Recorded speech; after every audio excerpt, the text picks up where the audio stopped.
Bonjour, frères et sœurs en Jésus-Christ. Que le Seigneur vous bénisse et que le Seigneur vous garde.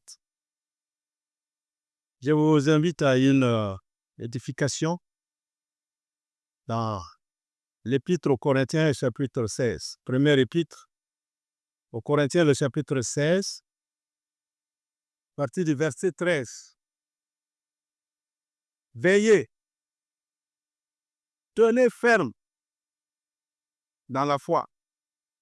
Soyez hommes. Affermissez-vous, que toute chose parmi vous se fasse dans l'amour. Amen. Que le Seigneur bénisse sa parole. Alors ici, nous voyons que dans la première épître de Corinthiens, et après que l'apôtre Paul a repris ces Corinthiens-là sévèrement sur leur désordre et sur leur division, leur faiblesse, il va conclure maintenant dans le chapitre 16 une série d'exhortations très brûlantes. Veillez, tenez ferme dans la foi, soyez hommes, affermissez-vous, que toute chose parmi vous se fasse dans l'amour. Amen. Alors, j'ai donné comme thème à cette petite étude-là la vigilance spirituelle et la fermeté dans la foi. La vigilance spirituelle et la fermeté dans la foi. Alors, nous voyons ici l'apôtre Paul, il exhorte les croyants à une vigilance constante. Parce que le monde spirituel est un champ de bataille. Et l'ennemi cherche toujours à éteindre la foi. Et pourquoi il dit veillez? Veiller, c'est garder le cœur pur et l'esprit très bien éveillé. Et tenir ferme, c'est refuser de céder au compromis. Comme disait le Seigneur dans l'Évangile selon Matthieu, chapitre 26, verset 41, « Veillez et priez, afin que vous n'entriez pas dans la tentation. L'esprit est prompt, mais la chair est faible. » C'est ce que le Seigneur nous prévient. Il faut toujours veiller et prier pour ne pas entrer dans la tentation. Nous voyons ici dans cette étude-là, notre passage, une synthèse de la vie chrétienne, qui est de la vigilance, la fidélité, la maturité et l'amour, bien sûr. Aujourd'hui encore, Dieu adresse à son Église ces mêmes appels. Le monde s'assoupit dans l'indifférence. L'ennemi multiplie ses ruses. Mais le Christ appelle. Voici, je viens bientôt, dans Apocalypse 22, 12. Alors, dans nos textes de ce matin, le verset 13, il dit, veillez. C'est notre premier point. Paul commence cette exhortation par ce mot fort. Veillez. Il faut veiller. Parce que celui qui dort dans le péché, il oublie Dieu et il s'expose à la ruine. Il faut la vigilance spirituelle. C'est comme une sentinelle de la foi. La vigilance spirituelle est comme une sentinelle de la foi. Les Corinthiens avaient perdu leur attention spirituelle. Ça, ils avaient perdu cela. Ils étaient devenus distraits, ils étaient devenus mondains et ils étaient encore divisés. Il y avait beaucoup de divisions au milieu d'eux. Ils avaient relâché leur vigilance et cela a permis à l'ennemi d'entrer dans leur assemblée. Donc, il faut veiller. Veiller, c'est garder sa lampe allumée, comme le dit Luc 12, 35. que vos reins soient sains et vos lampes allumées. Amen. Toujours vos lampes allumées. Veiller, c'est aussi vivre chaque jour étant conscient de la présence du Seigneur et puis refuser les compromis avec le monde. Vivons toujours étant conscients de la présence du Seigneur. Amen. Le diable redoute celui qui veille, mais il triomphe de celui qui dort. Ça, si Satan, le diable, vient te trouver veillant, ça, il te redoute très fort. Mais s'il vient te trouver endormi, alors il aura des triomphes sur toi. Notre vigilance protège la foi. Garde ton cœur pur, et c'est cela qui prépare l'avènement du Seigneur. C'est ça qui va préparer l'avènement de l'Église, du Seigneur, quand il va venir chercher son Église. N'a-t-il pas dit, je vais venir trouver cette épouse qui est sans tache ni ride, propre? C'est cela.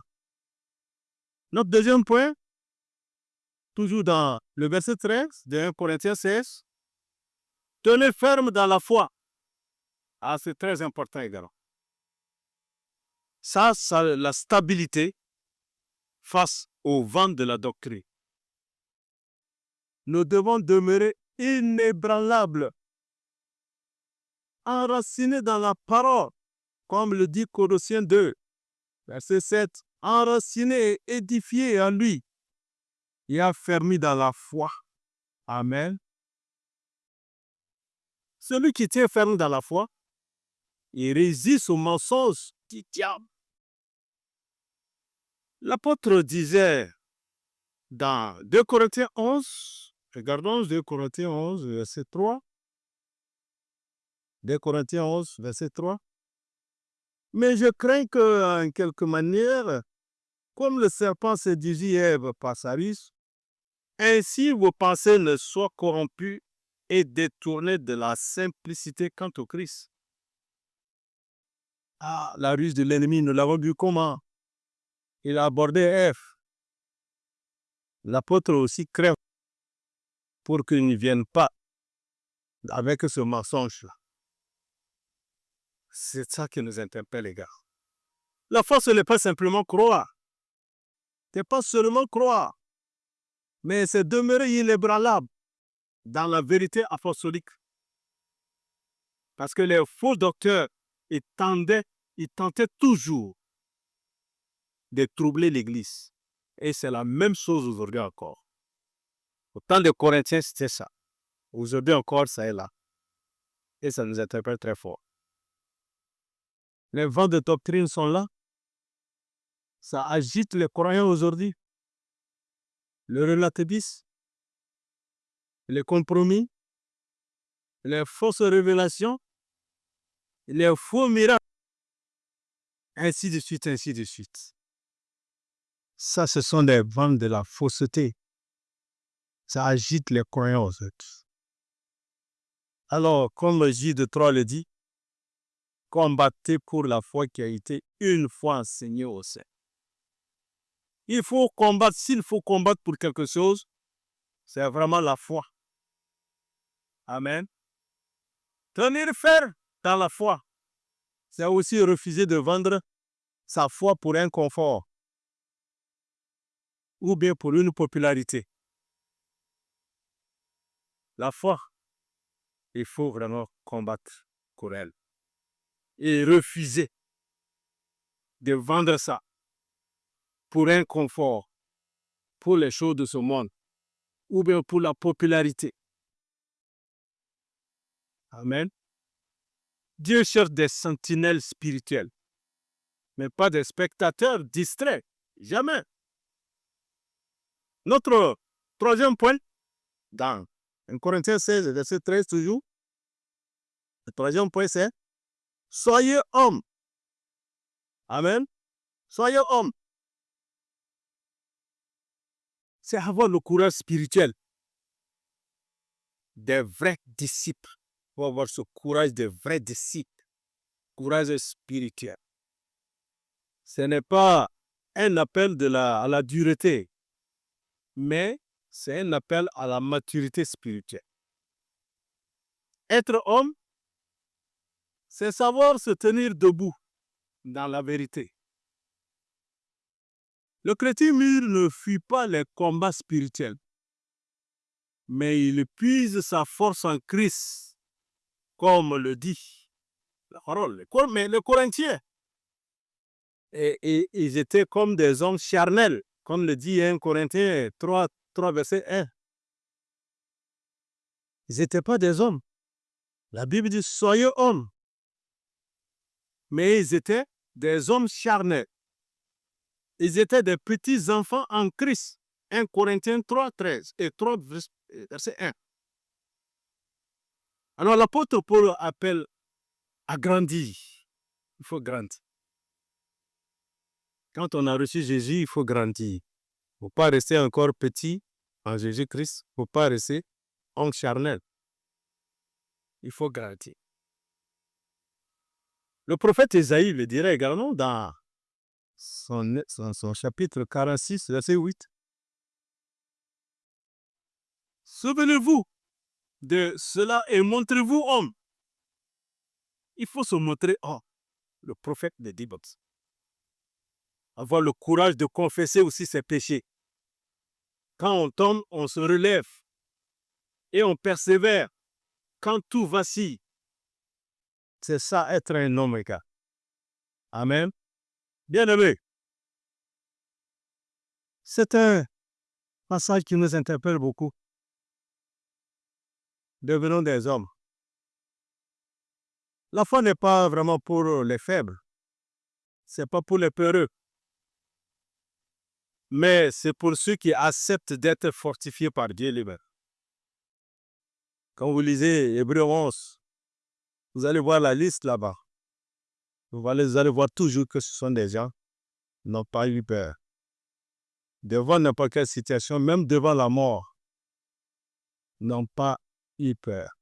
La Bible nous dit de ne pas avoir peur de celui qui peut tuer le corps, mais qui ne peut pas tuer l'âme. Il faut avoir plutôt peur de Dieu. Il peut tuer le corps et tuer l'âme. Ça, c'est très important. Donc, être un homme, c'est affronter et rester tenu debout. Alors, ne demeurons pas des enfants spirituels, dépendants des émotions. C'est ça qui est là aujourd'hui. Les gens sont beaucoup émotionnels. Grandissons dans la parole. Affermissons nos convictions. Soyons des piliers dans l'Église. Amen. Le Seigneur cherche aujourd'hui des croyants solides, des croyants stables, constants dans l'épreuve. Amen. Et notre quatrième point, dans Corinthiens 16, toujours le verset 13, affermissez-vous. Très important. Nous avons une référence dans Éphésiens 6, le verset 10. Éphésiens 6, verset 10. Au reste, mes frères, fortifiez-vous dans le Seigneur et dans la puissance de sa force. Amen. Affermissez-vous. Nous retournons à notre passage, notre cinquième point, le verset 14 maintenant. Que toute chose parmi vous se fasse dans l'amour. L'amour, c'est le sceau de toute véritable force. Paul termine cette série d'exhortations par le sommet. Le sommet, c'est l'amour. Sans amour, la vérité devient dure et la foi devient orgueilleuse et la fermeté devient brutale. Amen. L'amour est le parfum de Christ dans nos relations. L'amour empêche les querelles. L'amour guérit les blessures. L'amour transforme les combats en intercession. Amen. Alors, quand nous regardons à partir du verset 15 au verset 18 de 1 Corinthiens 16, je vais le lire. Or, je vous exhorte, frères, Vous connaissez la maison de Stéphanas? Quelles sont les prémices de l'Achaïe et qu'ils se sont voués au service des saints? À vous soumettre vous aussi à de tels hommes et à quiconque coopère à l'œuvre et travaille. Et je me réjouis de la venue de Stéphanas et de Fortuna et de l'Achaïe parce qu'ils ont suppléé à ce qui a manqué de votre part. Verset 18. Car ils ont recréé mon esprit et le vôtre. Reconnaissez donc de tels hommes. Amen. Voilà Paul, l'apôtre. Il salue ses frères-là, Stéphanas, Fortunatus et Achaïcus, sont des serviteurs humbles, mais ils sont remplis d'amour. Ils avaient mis leur vie au service des saints et l'apôtre les honore. Ça, c'est très important, comme le dit Hébreux, chapitre 6, verset 10. Car Dieu n'est pas injuste pour oublier votre œuvre et l'amour que vous avez montré pour son nom, ayant servi les saints et les servant encore. Dieu n'oublie pas. Nous aussi, n'oublions pas nos compagnons de service, nos compagnons d'œuvre. Honorons-les, donnons-leur vraiment de bons témoignages. Enfin, l'apôtre conclut dans le verset 24. Il dit au verset 24 de 1 Corinthiens 16, « Mon amour est avec vous tous dans le Christ Jésus. » Amen. Alors, voici l'amour de Dieu pour tous ces gens corinthiens. Alors, ça, c'est ce dernier mot. C'est un baiser du cœur. La grâce unie, ce que la chair avait divisé. Notre foi doit se manifester dans l'amour. Amen. L'amour est la plus grande arme de l'Église. L'amour désarme Satan. L'amour unit les frères. L'amour glorifie Dieu. Aimez, pardonnez, servez. C'est ainsi que l'Église vaincra. Aimez, pardonnez et servez. L'amour est la loi suprême du royaume. L'amour est encore la racine de toute vraie force. Amen. Sans l'amour, la vérité devient dure, comme je le disais précédemment. La foi devient orgueilleuse et le zèle devient destructeur. Nous avons les caractéristiques de l'amour dans 1 Corinthiens 13. L'amour est patient. Il est plein de bonté. Il n'est pas envieux. Il ne se vante point. Il ne s'enfle point d'orgueil. Il ne fait rien de malhonnête. Il ne cherche point son intérêt. Il ne s'irrite point. Il ne soupçonne point le mal. Il ne se réjouit pas de l'injustice. Mais il se réjouit de la vérité. Il excuse tout. Il croit tout. Il espère tout. Il supporte tout. Il ne périt jamais. L'amour garde l'unité du corps de Christ et assure la paix des assemblées. Parce que regardons ce qui se passait dans l'Église primitive, Actes des Apôtres, chapitre 9, Acte 9, verset 31. Acte 9, 31. Les assemblées donc par toute la Judée, la Galilée et la Samarie étaient en paix, étant édifiées et marchant dans la crainte du Seigneur. Et elles croissaient par la consolation du Saint-Esprit. Amen. Mais ça, c'est l'amour qui était là. L'Église primitive. Amen. Ils croissaient par la consolation du Saint-Esprit. Et finalement, nous voyons les salutations fraternelles qui sont aussi un signe d'amour authentique. Ça, nous trouvons ça dans le chapitre, toujours le chapitre 16 de 1 Corinthiens, et à partir du verset 19. Nous voyons cela. Les assemblées de l'Asie vous saluent, Aquilas et Priscilla, avec l'assemblée qui se réunit dans leur maison, vous saluent affectueusement dans le Seigneur. Tous les frères vous saluent. Saluez-vous les uns les autres par un saint baiser. La salutation de la propre main de moi Paul. Donc, voilà comment il apporte ces salutations. C'est un signe d'amour vraiment authentique. Ces salutations sont une marque d'une communion universelle. L'Église n'est pas divisée.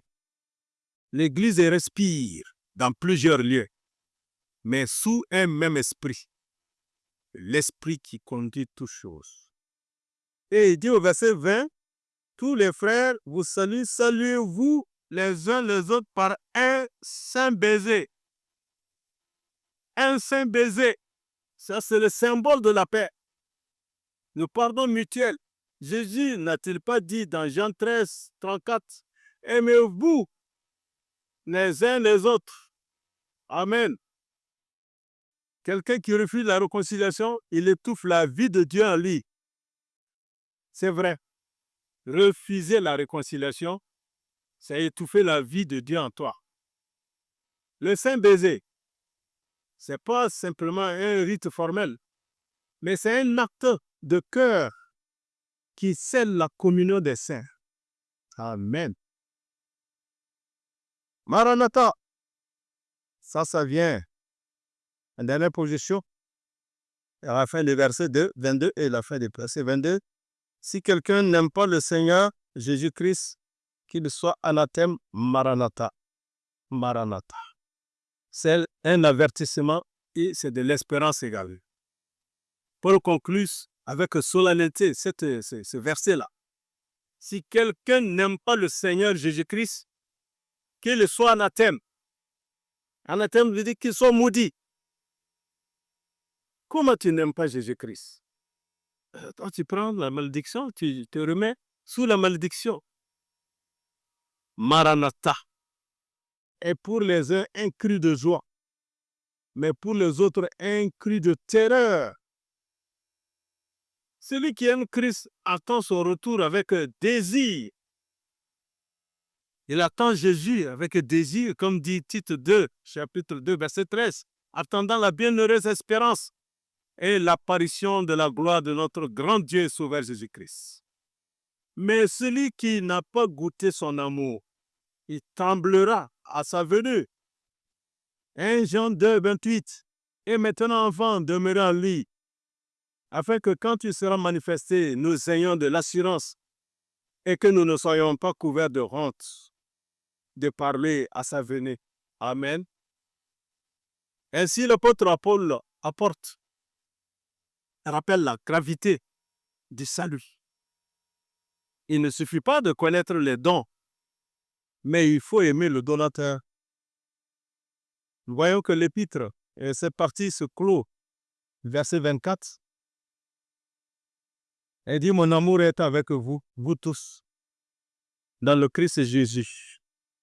Ça, c'est des paroles pleines de tendresse.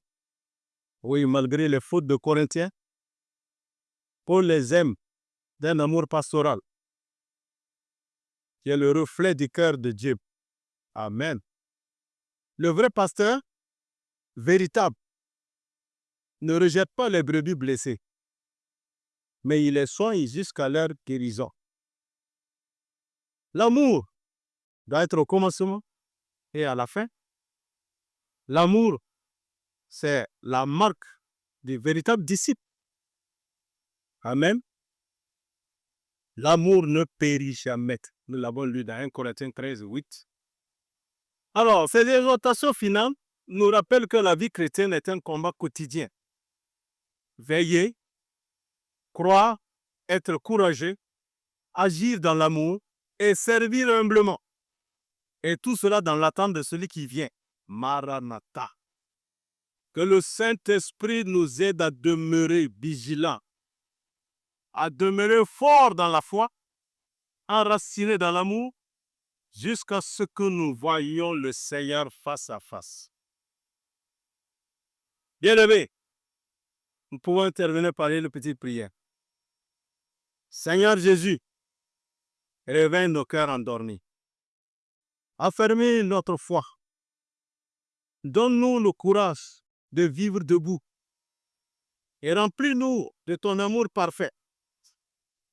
Que tout, dans nos vies et nos assemblées, se fasse dans l'amour et dans la vérité, jusqu'à ton glorieux retour. Maranatha. Le Seigneur vient. Amen. Que le Seigneur vous bénisse. Que le Seigneur vous gâte. Amen. Gloire au Seigneur.